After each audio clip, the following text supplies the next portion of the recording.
Party के राज्यसभा सांसद राघव चड्ढा ने प्रेस कॉन्फ्रेंस किया। प्रेस कॉन्फ्रेंस के जरिए उन्होंने सबसे पहले मनीष सिसोदिया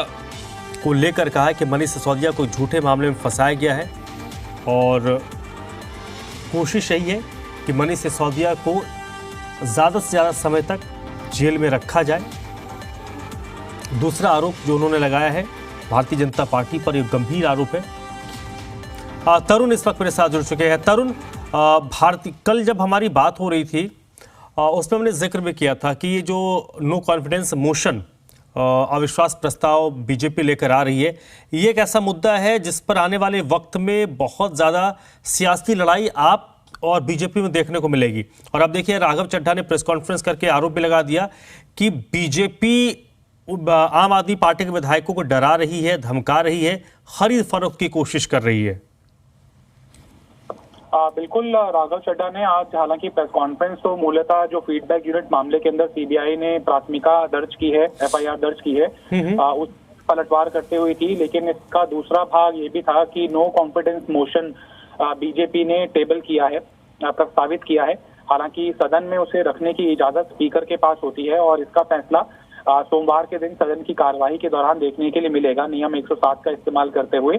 डिवीजन की भी मांग की है बीजेपी ने कि हाउस के अंदर वोटिंग करवाई जाए कि सरकार के ऊपर अब सदन का विश्वास नहीं बचा है।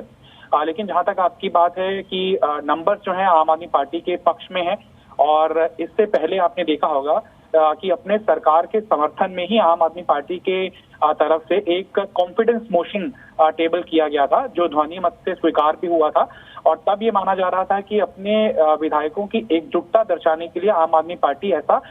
कर रही है और बीजेपी को संदेह के घेरे में खड़ा कर रही है कि उनकी तमाम कोशिशों के बावजूद उनका एक भी विधायक टूटने में कामयाबी बीजेपी को हासिल नहीं हुई है। अब बीजेपी की बारी है, नो कॉन्फिडेंस मोशन टेबल किया है और इसको संदेह की स्थिति में खड़ा करने के लिए राघव चड्ढा ने बड़ा आरोप लगाया है कि अगर विपक्ष नो कॉन्फिडेंस मोशन प्रस्तावित करता है सदन के अंदर, तो उसको विश्वास होता है कि सरकार के समर्थन में विधायकों के वोट नहीं पड़ेंगे। और इसी विश्वास को जनता के प्रति धोखा बताया है राघव चड्ढा ने कि कहीं ना कहीं हमारे विधायकों से संपर्क साधने की कोशिश बीजेपी की तरफ से हो रही है और उनको दो ऑप्शन दिए जा रहे हैं। पहला ये कि वो बीजेपी में शामिल हो जाएं, नहीं तो ईडी या फिर अन्य जांच एजेंसियों की कार्रवाई को झेलने के लिए तैयार हो। ये पहली बात नहीं है जब आम आदमी पार्टी ने अपने विधायकों को तोड़ने की कोशिश का आरोप बीजेपी पर लगाया है, लेकिन आम आदमी पार्टी के ये जो आरोप हैं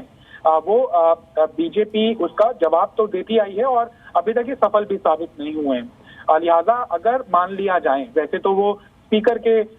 अधिकार क्षेत्र के अंदर आता है कि वो नो कॉन्फिडेंस मोशन को सदन में टेबल करने का मौका देते हैं या नहीं देते हैं, लेकिन अगर वो देते भी हैं तो आम आदमी पार्टी का संख्या बल 62 है और अगर स्पीकर और डिप्टी स्पीकर को माइनस भी कर दिया जाए तो 60 का संख्या बल है। बीजेपी को बहुत बड़ी संख्या के अंदर अगर इस तरह की आशंका है आम आदमी पार्टी को, तो उन्हें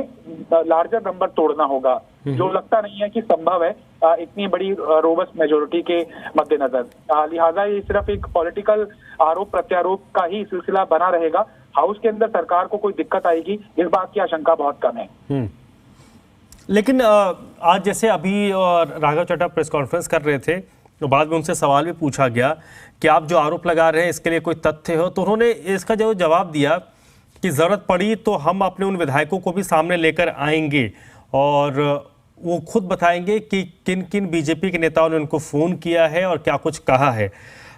ये मामला थोड़ा आपको खिंचता नहीं दिख रहा? अगर आज ही अगर इस तरीके कोई विधायकों का आरोप था, अगर उन विधायकों को ही खड़ा कर दिया जाता तो ये मामला थोड़ा और जल्दी आगे बढ़ता। देखिए, आपको याद होगा धर्म, मेयर इलेक्शन से पहले भी आम आदमी पार्टी ने अपने कई काउंसलर्स के साथ प्रेस कॉन्फ्रेंस की थी और उन्होंने ये आरोप लगाया था, बल्कि बीजेपी के उन नेताओं का नाम तक लिया था कि इन विधायकों ने, इन बड़े नेताओं ने संपर्क साधा है